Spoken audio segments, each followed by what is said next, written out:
Olá, queridos alunos! Sejam muito bem-vindos à nossa aula.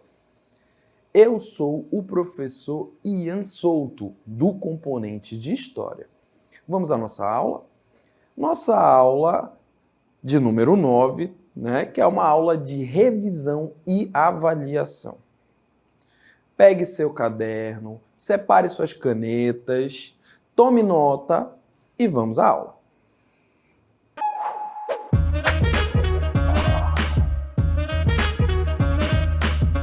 E cá estamos naquele que é um dos palácios mais luxuosos do mundo, que é o Palácio de Versalhes. Olha só que maravilha esse palácio, lindo, tanto luxo. E esse palácio que fica localizado onde? Na França. Estamos falando da França. A França que será palco de grandes revoluções, a França que será palco das mudanças implementadas, principalmente fundamentadas pelos princípios do liberalismo, dos princípios da utilização da razão. Ok. E é importante revisitarmos um período extremamente importante para a história, não somente da França, mas para a história mundial, que é o período da Era Napoleônica. Esse período extremamente importante, que vai causar diversos rebuliços ali no continente europeu e que irão refletir, dentro do nosso território.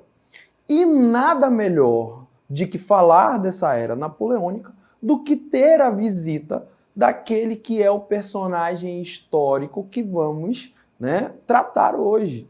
Então, chamo para cá comigo o querido Napoleão Bonaparte. Olá, querido Napoleão, como é que vai por aí? Esse personagem histórico é um personagem que muito provavelmente você já ouviu falar de alguma forma, em algum filme, em algum desenho, ouviu até mesmo numa estampa de uma camisa. Napoleão Bonaparte vai ser um daqueles seres humanos, sabe, que não são só mais um. Ele é um cara, foi na verdade, e é um dos personagens mais importantes na história do mundo. Mas, professor, por que esse carinha baixinho, de estatura baixa, vai ser tão importante? Durante o caminho da nossa aula, vamos revisitar pontos importantes para compreendermos justamente o porquê que essa figura histórica do Napoleão Bonaparte foi tão importante durante a história mundial. É importante também atentarmos que figuras históricas como Napoleão Bonaparte são sempre revisitadas em questões, em vestibulares. Então, é sempre bom estarmos afiados com esse período chamado de Era Napoleônica. Assim, iremos tratar a respeito do Código Civil Napoleônico, instaurado em 1804. O Código Civil Napoleônico, ele garante os avanços buscados durante a Revolução Francesa. Olha lá, é muito, muito, muito importante atentarmos que esse período de transformação do mundo, ele vem a partir de muita luta. Nós estamos falando de um período de mudança do antigo regime para aquilo que chamamos de história contemporânea. Então, é um mundo agora que está embebido nos ideais de quê? De liberdade, do individualismo, do quê? Do indivíduo fazendo parte de um todo, que é a sociedade. Então, o Código Civil Napoleônico, ele pauta justamente em documento esses avanços buscados durante a Revolução Francesa. É importante compreendermos que esse documento, ele será justamente, né, o aparato físico e irá expor em formas, né, de leis assegurando justamente, né, esses avanços, essa busca por direitos individuais e pelo grupo, né, e direitos sociais. O segundo tópico importante é que esse Código Civil napoleônico, ele distribuiu, né, princípios como a igualdade perante a lei. Olha só, é importante estarmos atentos a isso. Por quê? Havia um anseio. Professor, o que é anseio? É o desejo. Havia esse desejo da sociedade, não somente europeia, mas a sociedade mundial, né, no mundo como um todo, da busca pela igualdade, da quebra desses primeiro estado, segundo estado, terceiro estado. Afinal de contas, né, já tinha-se uma consciência que somos partes de um todo e devemos ser iguais, afinal de contas, temos direitos e deveres. Essa consciência, ela já tinha sido tomada. Então, o Código Civil Napoleônico, ele implementa, ele põe o quê? Em forma de texto, né? Ele implementa esse tratamento igual perante a lei, que é algo que perpetua-se até hoje, né? Afinal de contas, ao menos no mundo teórico, todos somos iguais perante a lei, né? Então, compreende-se que o Código Civil Napoleônico, ele instaura essa igualdade de todos aqueles que fazem parte de uma sociedade perante as leis. Assegurou o Estado laico. Professor, Estado laico? Eu nunca ouvi essa palavra.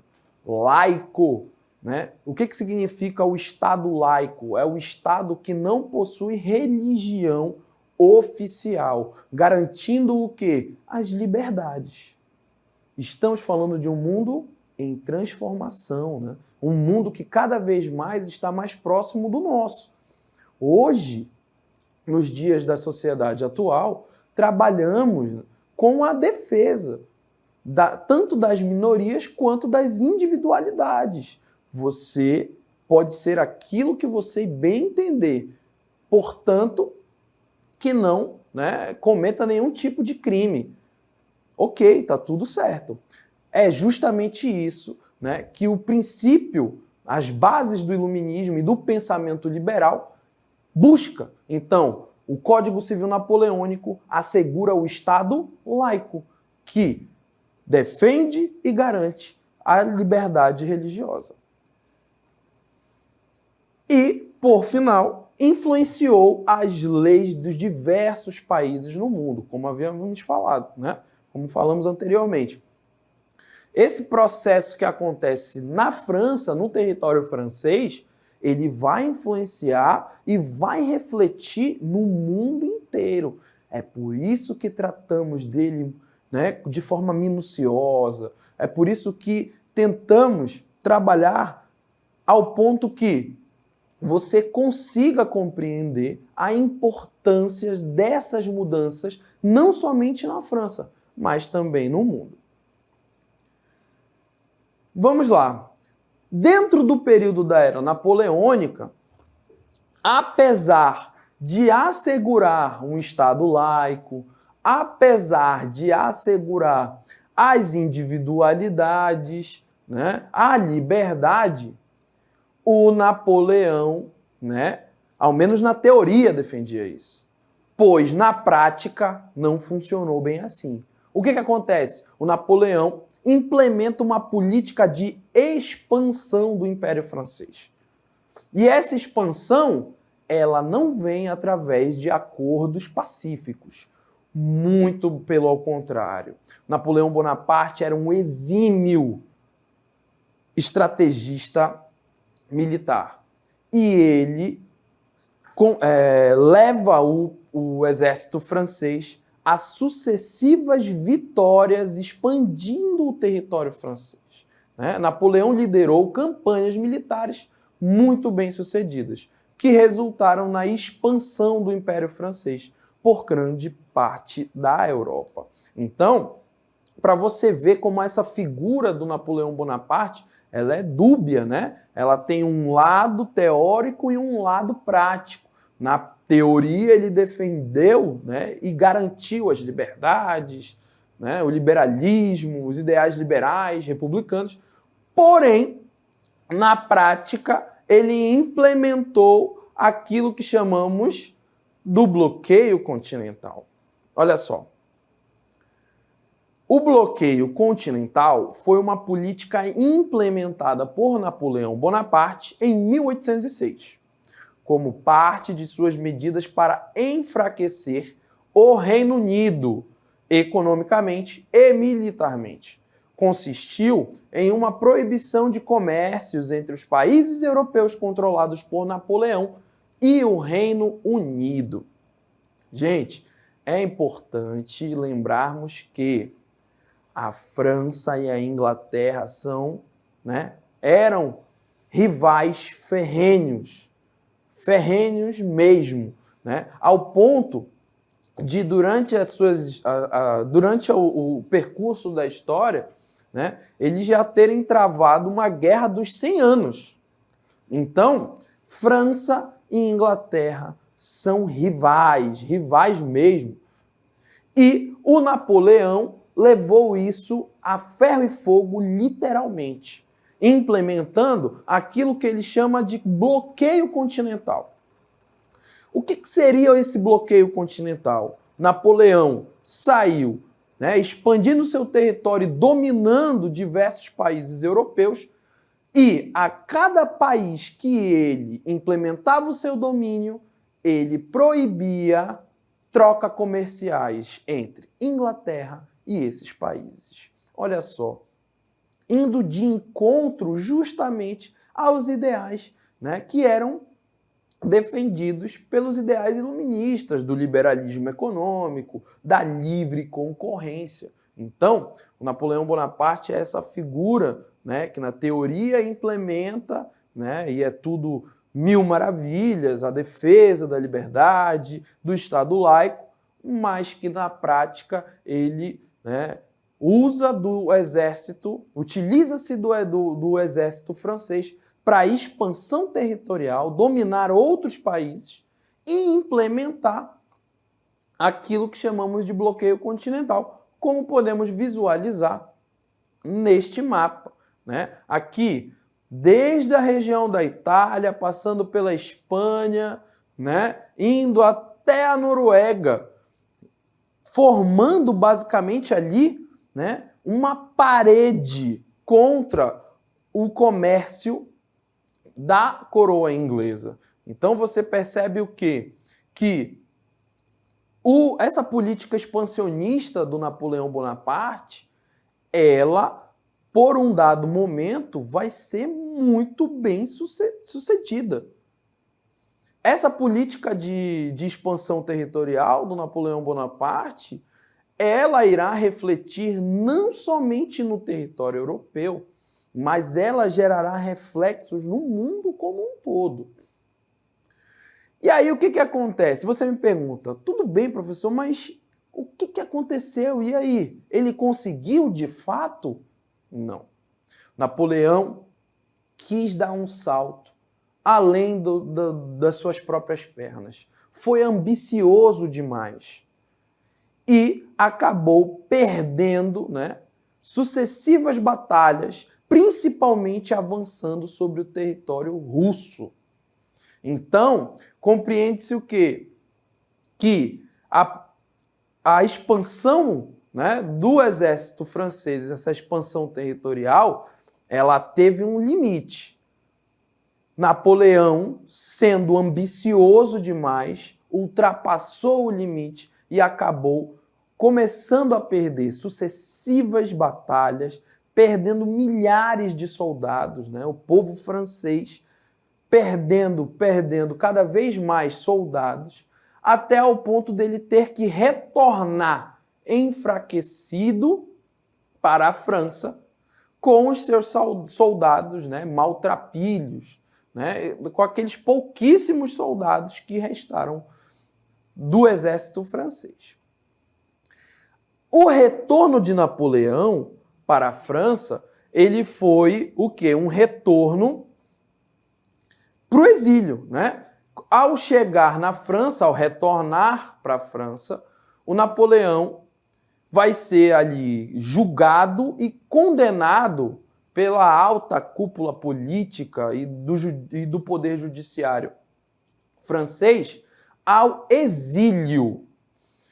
Professor, o que é o exílio, né? Vamos ler aqui o nosso texto. Napoleão foi forçado a abdicar e foi exilado para a ilha de Elba, né?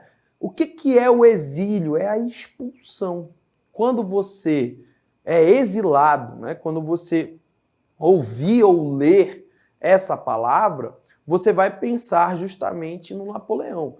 Das próximas vezes que você agora ter contato com essa palavra, você vai lembrar do Napoleão. O Napoleão foi exilado, né? Exilado. O que é exilado? Foi expulso. Ele foi expulso do seu território, do seu país, mandado para uma ilha longínqua chamada a Ilha de Elba. Porém, ele não se deu convencido e retorna à França, né? Consegue escapar da prisão política, retorna à França e começa uma caminhada, né? E esse processo de caminhada é que chamamos do governo de 100 dias, né? Olha aqui, no entanto, ele escapou e retornou à França em 1815, iniciando o período como, né, os 100 dias, o governo dos 100 dias, que nada mais foi do que o Napoleão Bonaparte retorna à França. O exército francês, né, chegou a um dado momento que o encontrou e tinha a ordem de prendê-lo novamente. Porém, o Napoleão Bonaparte, ele já tinha uma história dentro do exército francês. E ele, né, utilizou-se dessa história e das suas campanhas sucessivas e vitoriosas para convencer esses soldados a lutarem do seu lado. É como se o Napoleão tivesse montado um governo paralelo dentro da França. E ele sai marchando rumo a Paris, né, recrutando aqueles soldados que já tinham lutado com ele em outras batalhas, formando o seu próprio exército na tentativa de tomar o poder na França. Porém, naquela que chamamos de Batalha de Waterloo, o Napoleão, né, ele vai ser interrompido. Essa caminhada dele vai ser interrompida. Vamos ao texto.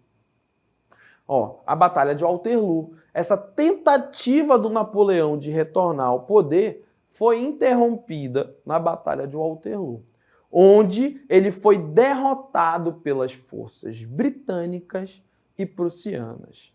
Ele foi posteriormente exilado novamente para a ilha de Santa Helena, onde morreu em 1821. Então, para você perceber a importância dessa figura histórica para a França, né? Um chefe de Estado que implementou uma política de expansão territorial, implementou uma política de bloqueio ao seu principal rival, não somente rival, né, da rivalidade de ser rival, mas também o seu principal concorrente econômico, né? É importante atentarmos a isso, que por trás sempre há uma intencionalidade. Então, Napoleão não estava querendo bloquear os comércios ingleses, né, as trocas comerciais inglesas, justamente por ser um rival. Não, ele queria o controle comercial. É importante atentarmos que a Inglaterra é o berço da Revolução Industrial.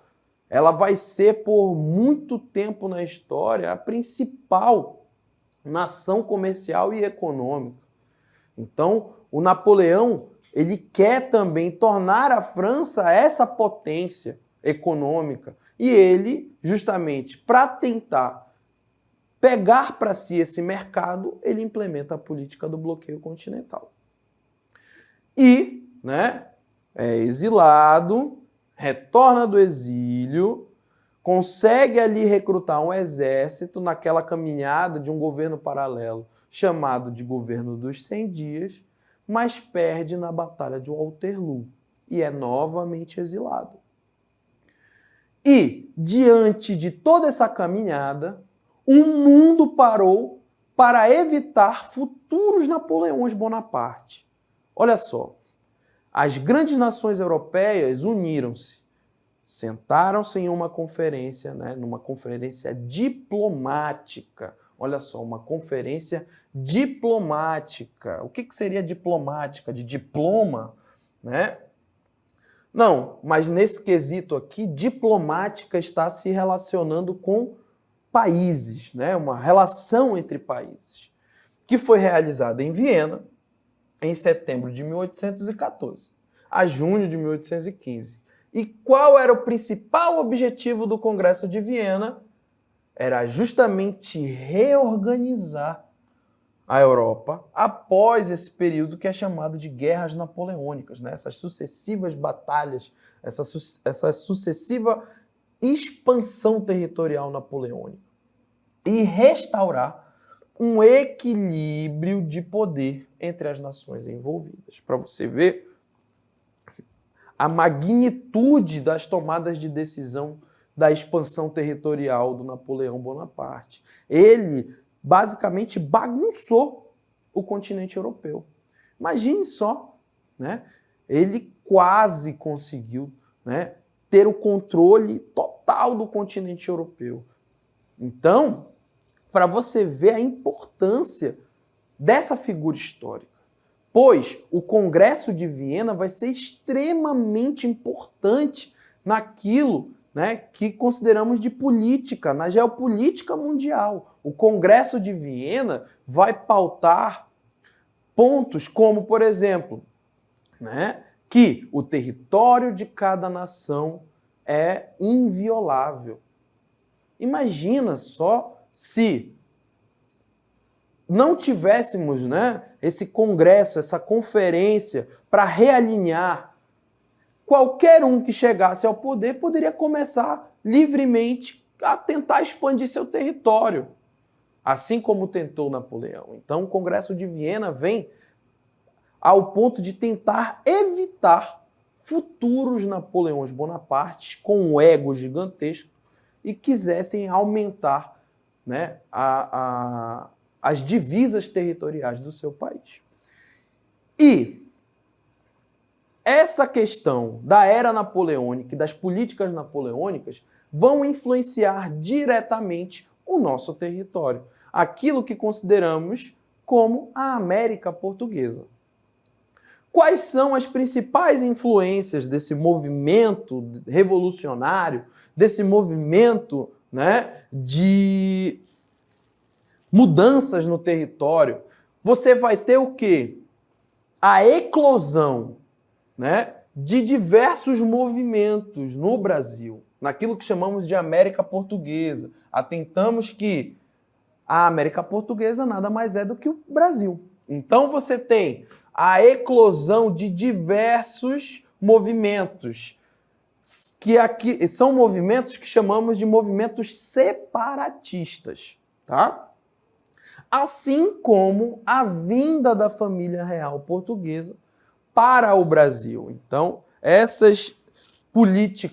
política implementada por Napoleão Bonaparte, né, na França, essa expansão territorial, essa quebra com o antigo regime, também vai, né, refletir em movimentos, né, separatistas no Brasil colonial, assim como o Congresso de Viena, né, vai influenciar na defesa dos territórios, né, em compreender que os territórios são invioláveis, e a vinda da família real portuguesa ao Brasil vai se dar muito, né, pelo medo de ser invadida pelo exército francês.